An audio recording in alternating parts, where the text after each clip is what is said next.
करुणारसपूर्णसुधाब्धे कामकोटिपीठाधिपते चरणे शरणो देहि ते சந்திரசேகர குருமூர்த்தி. அங்க ஒரு நாள் தங்கி இருந்து அந்த வேதபுரீஸ்வரர் சுவாமி, அத்தியாபகேஸ்வரர், ஆமர்வியப்பன் ரெண்டு பேரையும் பண்ணிவிட்டு ஆண்டவன் ஆசிரமத்தை தங்கினார். தங்கிட்டு கார்த்தால எழுந்துட்டு விஸ்வரூபத்துக்கு தரிசனம் பண்ணிவிட்டு தான் அப்படி வண்டியை தள்ளி போனார். மகா பெரியவா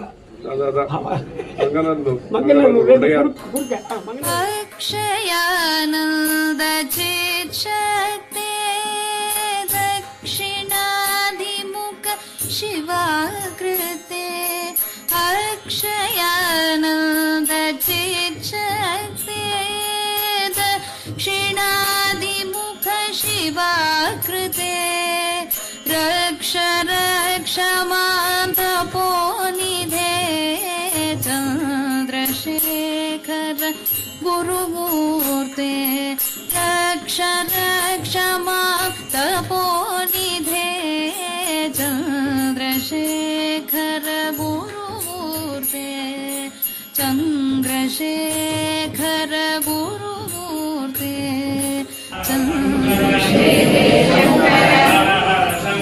जय जय शंकर जय जय शंकर जय जय शंकर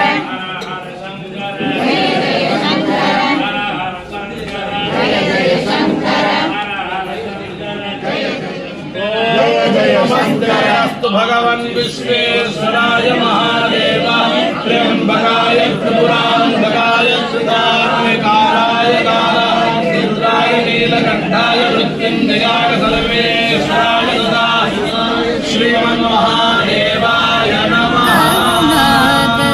पूर्णसुधाब्धे कामकोटिपीठाधिपते चरणे शरणो देहि ते चन्द्रशेखर नित्य जय मंगलम्